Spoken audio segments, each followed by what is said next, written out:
दोस्तों आज की वीडियो में हम बात करने वाले हैं वायरिंग के बारे में। जैसे कि मान लीजिए आपको कोई स्टार्टर बनाना है, उसकी वायरिंग करनी है, तो हम आपको पूरा लाइव प्रैक्टिकल दिखाएंगे कि एक स्टार्टर की वायरिंग कैसे करते हैं, स्टार्टर के लिए इंडिकेटर कैसे लगाते हैं, ट्रिप का इंडिकेटर कैसे लगाते हैं। तो ये सारी बातें इस वीडियो में करेंगे और स्टेप बाय स्टेप आपको वायरिंग सिखाएंगे कि कैसे कैसे आपको वायरिंग करना है। तो आज की वीडियो में सबसे पहले हम आपको ड्यूल स्टार्टर की वायरिंग सिखाएंगे।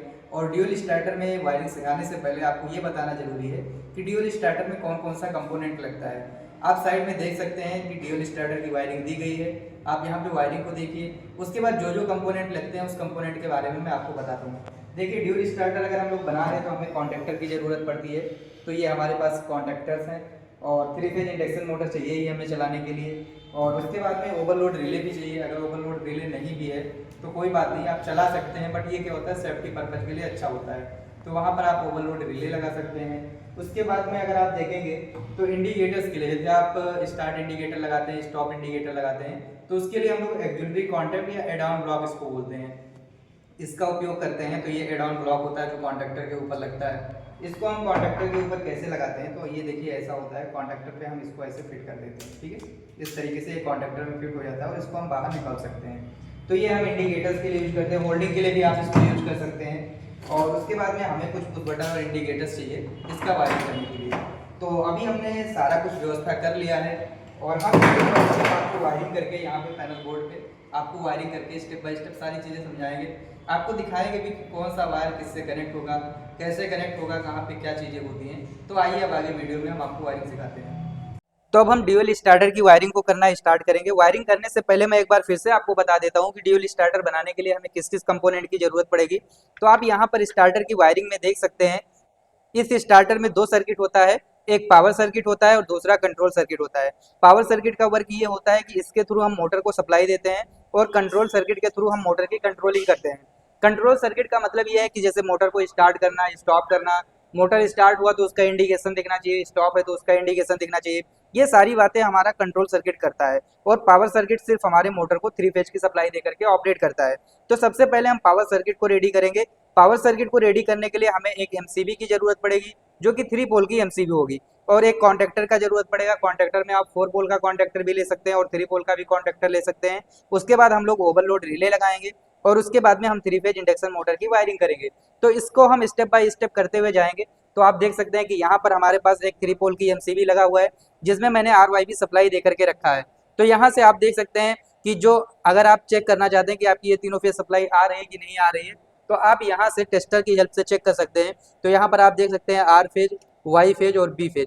तो ये तीनों फेज की सप्लाई यहाँ पर आ रही है। अब उसके बाद में आर वाई बी जो सप्लाई होगी यहाँ से निकल के जाएगी कॉन्ट्रैक्टर में और कॉन्ट्रैक्टर के बाद में हम लगाएंगे मोटर। तो अब हमारे पास जो ये एमसीबी में 3 फेज की सप्लाई आई है, आर वाई बी जैसे हमने यहाँ पे टेस्टिंग कर लिया, तो ये 3 फेज का सप्लाई यहाँ से आ रहा है। तो ये जो एमसीबी से सप्लाई निकलेगा, आप इस सर्किट में देख सकते हैं कि एमसीबी के बाद में हमारा कॉन्टैक्टर कनेक्टेड है। तो इसमें से जो 3 फेज की सप्लाई होगी वो कॉन्टैक्टर में जाएगा। तो यहाँ से हम आर वाई बी तीनों फेज का वायर कनेक्ट कर देते हैं। तो यहाँ से मैं आर फेज कनेक्ट कर देता हूँ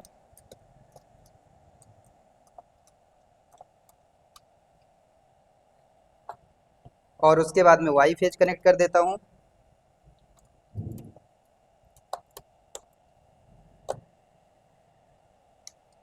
और उसके बाद में बी फेज की कनेक्टिविटी कर देता हूँ।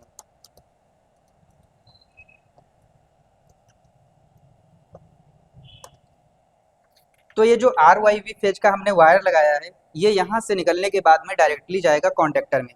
तो ये कॉन्टैक्टर के L1, L2 और L3 ये 3 टर्मिनल होते हैं कॉन्टैक्टर में ऊपर की साइड में। तो ये जो आर फेज है ये L1 में जाएगा, जो वाई फेज है ये L2 में जाएगा और जो बी फेज है ये आपका L3 में जाएगा। और इसके साइड में जो एक एनो टर्मिनल एक्स्ट्रा दिया होता है, इसका यूज हम लोग करेंगे होल्डिंग के लिए। तो आप इसको होल्डिंग के लिए भी कर सकते हो, आप इससे इंडिकेटर भी ऑन कर सकते हैं, क्योंकि जो इसके ऊपर हम लोग एक्सिलरी कॉन्टैक्ट लगाते हैं उससे भी हम होल्डिंग कर सकते हैं और इंडिकेटर को ऑन कर सकते हैं। तो अभी ये जो R Y B phase supply है इसको हम डायरेक्टली कॉन्टैक्टर में कनेक्ट कर देंगे। तो कॉन्टैक्टर के L1 में हमने आर कनेक्ट कर दिया और कॉन्टैक्टर के L2 में यहाँ से हम वाई फेज कनेक्ट करेंगे और कॉन्टैक्टर के L3 में यहाँ से हम बी फेज कनेक्ट करेंगे।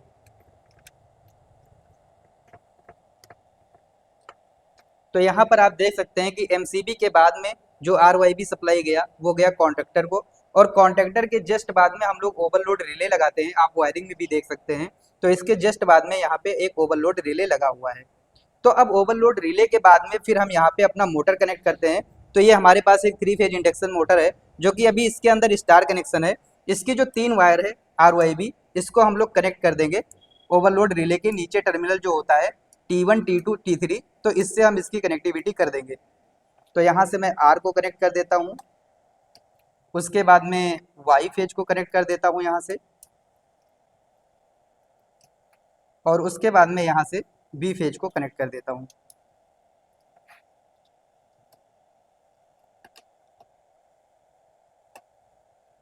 तो ये RYB फेज यहाँ से कनेक्ट हो गया। अब उसके बाद में आप देखेंगे तो ये आपका पावर सर्किट कंप्लीट हो गया, क्योंकि पावर सर्किट में आप देख सकते हैं कि 3 पोल की MCB होती है, उसके बाद कॉन्ट्रैक्टर होता है, उसके बाद ओवरलोड रिले होता है, और फिर उसके बाद में मोटर कनेक्ट होता है। तो यहाँ पे 3 पोल का MCB लगा दिया, कॉन्ट्रैक्टर लगा दिया, ओवरलोड रिले लगा दिया, और मोटर की कनेक्टिविटी कर दी। अब हम इसके कंट्रोल सर्किट की वायरिंग करेंगे। कंट्रोल सर्किट की वायरिंग करने से पहले अगर हम चाहें तो इंडिकेटर की सर्किट को भी कंप्लीट कर सकते हैं, क्योंकि इंडिकेटर का सर्किट जो होता है वो एक्जुलरी कॉन्टैक्ट से होता है, तो उसका कंट्रोल सर्किट से कोई उतना मतलब नहीं रहता है। तो आप देख सकते हैं ये एक्जुलरी कॉन्टैक्ट होता है, इसको एड ऑन ब्लॉक भी बोलते हैं। तो ये कॉन्टैक्टर के ऊपर इस तरीके से कनेक्ट हो जाता है। तो अभी एक्जुलरी कॉन्टैक्ट को हमने यहाँ से कनेक्ट कर दिया है। अब इसमें हम इंडिकेटर की वायरिंग करेंगे। तो अभी हमारे पास 2 इंडिकेटर है, एक रेड इंडिकेटर और एक ग्रीन इंडिकेटर। अभी हमने क्या किया है कि इन दोनों इंडिकेटर को लूप कर दिया एक साइड से ही, क्योंकि दोनों को चाहिए न्यूट्रल, तो दोनों को लूप करके मैं न्यूट्रल दे दूंगा। बाकी दोनों के लिए हमें अलग अलग से लाइव सप्लाई चाहिए। तो दोनों इंडिकेटर का जो लाइव सप्लाई वाला टर्मिनल होगा, एक को मैं NO से कनेक्ट कर दूंगा और एक को मैं NC से कनेक्ट कर दूंगा। तो अभी मैं रेड इंडिकेटर को NC से कनेक्ट करूंगा और ग्रीन इंडिकेटर को NO से कनेक्ट करूंगा। तो यहाँ मैं NO टर्मिनल से, या इस साइड से मैं आपको दिखाता हूँ कि इसके NO टर्मिनल से मैं ग्रीन इंडिकेटर को कनेक्ट कर देता हूँ, और NC टर्मिनल से मैं रेड इंडिकेटर को कनेक्ट कर देता हूँ। उसके बाद में आप देखेंगे तो ये दोनों कनेक्टेड हो गए हैं, और इधर से जो इसका न्यूट्रल सप्लाई होगा, इसको डायरेक्टली मैं न्यूट्रल टर्मिनल से कनेक्ट कर दूंगा। तो यहाँ पर हमारे पास न्यूट्रल का टर्मिनल है, इससे मैं इसको डायरेक्टली न्यूट्रल सप्लाई दे दूंगा। तो न्यूट्रल वायर को कनेक्ट करने के बाद में अब इन दोनों इंडिकेटर को ऑन होने के लिए लाइव सप्लाई भी चाहिए। तो यहाँ से जो इन दोनों का एक दूसरे साइड का टर्मिनल है, इसमें जो NONC है इसको हम लूप कर देंगे। तो हमने लूप करने के लिए एक छोटा सा वायर ले लिया है, तो इस साइड से हम इन दोनों टर्मिनल को लूप कर देंगे। आप यहाँ डायग्राम में भी देख सकते हैं कि ये जो एक्जुलरी कॉन्टैक्ट है, इन दोनों में न्यूट्रल सप्लाई डायरेक्टली आपका न्यूट्रल से कनेक्टेड हो गया, और इसमें एक्जुलरी कॉन्टैक्ट से जो दोनों वायर निकला उससे एक एक इंडिकेटर कनेक्ट हो गया, और इधर से जो इन दोनों को लूप करके लाइव सप्लाई दिया गया है वो एक सिंगल पोल की MCB से दिया गया है। तो ये जो लाइव सप्लाई देने वाला टर्मिनल है, इसमें जो हम कंट्रोल सर्किट बनाएंगे जिसमें हम सिंगल पोल की MCB लगाएंगे कंट्रोलिंग के लिए, उससे इसको हम कनेक्ट करेंगे। तो अभी हमने कंट्रोल सर्किट के लिए आप देख सकते हैं यहाँ पर एक सिंगल पोल की MCB लगा लिया, जिसके लिए मैंने यहाँ जो 3 फेज की सप्लाई है यहीं से 1 फेज की सप्लाई कंट्रोलिंग सर्किट के लिए ले लिया है। तो ये जो अपना इंडिकेटर के लिए सप्लाई गया है, इसको डायरेक्टली मैं यहाँ पे कंट्रोल सर्किट के MCB से लगा सकता हूँ, जो कि आप सर्किट में देखे भी हैं। तो इसको मैं डायरेक्टली यहाँ से कनेक्ट कर दूंगा। उसके बाद में जो इस MCB से सप्लाई निकलेगा वो जाएगा आपका ओवरलोड रिले के 95 में। जैसे कि आप यहाँ पे सर्किट डायग्राम में भी देख सकते हैं। आप इस ओवरलोड रिले का जो NC टर्मिनल है इसको बाद में भी लगा सकते हैं, पहले भी लगा सकते हैं। तो जो MCB से वायर निकलेगा वो सबसे पहले जाएगा ओवरलोड रिले के 95 और 96 में। तो यहाँ पे 95 और 96 टर्मिनल है ओवरलोड रिले का, तो इस MCB से जो वायर निकलेगा वो पहले जाएगा ओवरलोड रिले के 95 में, और फिर 96 से निकल करके जाएगा हमारा स्टार्ट पुश बटन में। तो अभी हमने सिंगल फेज की MCB से एक वायर निकाला है, इसको हम ओवरलोड रिले के 95 टर्मिनल पे कनेक्ट करेंगे। तो ये आप देख सकते हैं जो इंडिकेटर का वायर था इसको भी मैंने सिंगल पोल की MCB से कनेक्ट कर दिया। अब यहाँ से जो वायर निकलेगा वो 95 पे जाएगा, तो यहाँ पे मैंने 95 पे इसको कनेक्ट कर दिया। उसके बाद में जो 96 से वायर निकलेगा वो आपका NO पुश बटन पे जाएगा। तो आप देख सकते हैं हमने यहाँ पे एक NO पुश बटन लिया है, तो इसको मैं यहाँ पे कनेक्टेड कर दूंगा। तो जो वायर 96 से निकलेगा वो NO पुश बटन पे जाएगा। तो इससे मैंने क्या किया, यहाँ पे NO पुश बटन कनेक्ट कर दिया। उसके बाद में फिर NO पुश बटन से जो वायर निकलेगा वो जाएगा NC पे। तो यहाँ से मैं एक NC पुश बटन कनेक्ट कर देता हूँ। तो जो NO से निकलेगा ये एनसी पुश बटन की तरफ जाएगा। तो एनसी पुश बटन को मैं यहाँ पे कनेक्ट करता हूँ।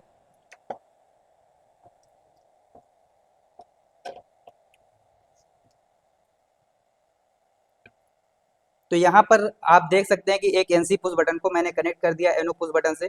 लेकिन अभी होल्डिंग करने के लिए आप यहाँ पर देख सकते हैं, अभी होल्डिंग करने के लिए आप यहाँ पर देख सकते हैं कि जो एनो पुश बटन है उसके दोनों तरफ से एक एक वायर निकला है जो कॉन्टेक्टर के 13 नंबर और 14 नंबर पे गया है। तो यहाँ पे कॉन्टेक्टर का 13 नंबर और 14 नंबर जो टर्मिनल है इस साइड में, जो कि मैं पहले आपको वीडियो में बताया भी था, यहाँ दोनों से एक एक वायर निकलेगा। तो जो 14 नंबर से निकलेगा वो इस एनो पुश बटन के एक साइड में कनेक्ट हो जाएगा। तो इस साइड में मैं इसको कनेक्ट कर देता हूँ। और जो दूसरे साइड का वायर होगा इसको मैं 13 नंबर से कनेक्ट कर देता हूँ।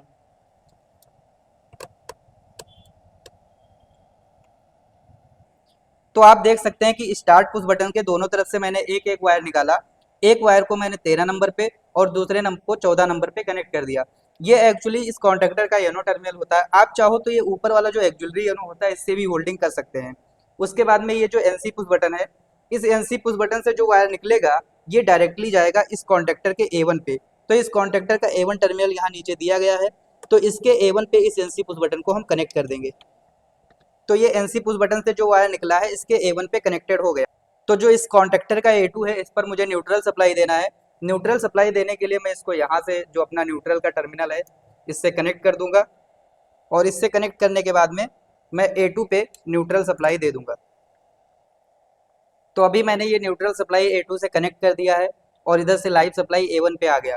अभी आप बोल सकते हैं कि 100% इसकी वायरिंग कंप्लीट हो गई है। तो वायरिंग कंप्लीट होने के बाद में हम अपने सर्किट को एक बार वेरीफाई करते हैं।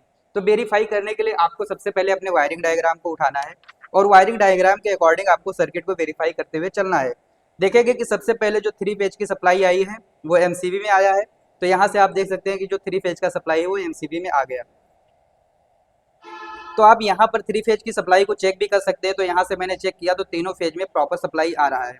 उसके बाद में ये जो 3 फेज की सप्लाई होगी ये यहाँ से निकल करके और आएगा कॉन्ट्रेक्टर में। तो मैंने देखा कि ये तीनों फेज की सप्लाई कॉन्ट्रेक्टर में आ रही है। तो आप यहाँ से एमसीबी को उठा करके ये चेक कर सकते हैं कि इसके सेकंड साइड में भी तीनों फेज की सप्लाई बराबर आ रहा है। तो यहाँ पे चेक किया तो भी आ रहा है।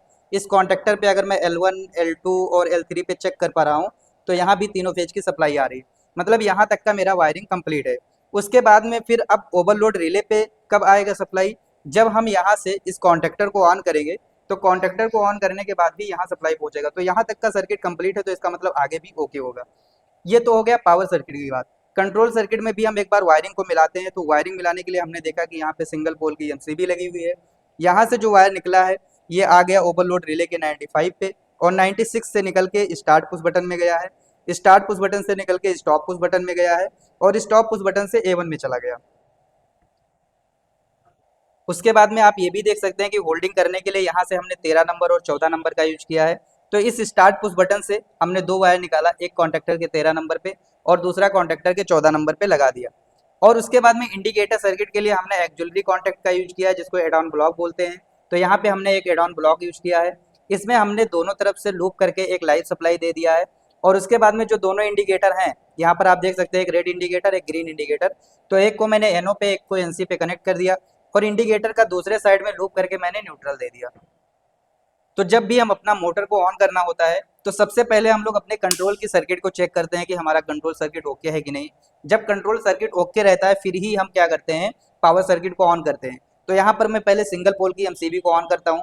जैसे ही मैंने सिंगल पोल की एमसीबी को ऑन किया हमने देखा कि यहाँ पे रेड इंडिकेटर अभी ऑन है। तो आप एक बार फिर से देख सकते हैं कि जैसे ही मैंने स्टार्ट बटन दबाया तो ग्रीन इंडिकेटर ऑन हो गया, स्टॉप बटन दबाते ही रेड इंडिकेटर ऑन हो गया।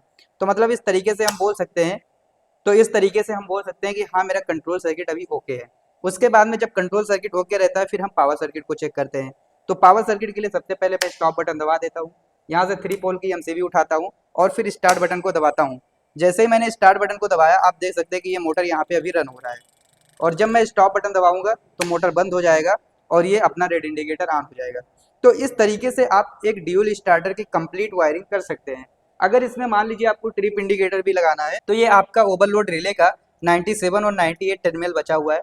आप 97 पे डायरेक्टली लाइव सप्लाई दे सकते हैं इस एमसीबी से और यहाँ से आप एक इंडिकेटर कनेक्ट कर सकते हैं, जिससे क्या होगा कि जब आपका ये ओवरलोड रिले ओवरलोड होगा और ट्रिप होगा तो वो आपका इंडिकेटर ऑन हो जाएगा, जिसको हम फॉल्ट इंडिकेटर भी बोल सकते हैं। तो मुझे उम्मीद है कि ये जो वीडियो मैंने बनाया है इसमें मैंने आपको लाइव प्रैक्टिकल करके दिखाया है, आपको काफ़ी सारी चीज़ें समझ में आई होंगी और इस वीडियो को देख करके आप स्टेप बाय स्टेप वायरिंग कर भी सकते हैं। तो मिलते हैं आपको नेक्स्ट वीडियो में, जिसमें हम आपको सेकंड वायरिंग का पार्ट, चाहे आरडीओल या स्टार डेल्टा स्टार्टर, जो आप लोगों को चाहिए होगा कमेंट करिएगा, उससे रिलेटेड पूरा वीडियो का वायरिंग करके दिखाएंगे। और अगर आप लोग ये भी चाहते हैं कि इसको हम बाई पीएलसी चलाएं, कि पीएलसी से स्टार्टर को कैसे चलाते हैं, ये सारी चीज़ें भी बताएं, तो आप लोग वीडियो में कमेंट करिएगा। आज के लिए इतना ही। जय हिंद, जय भारत।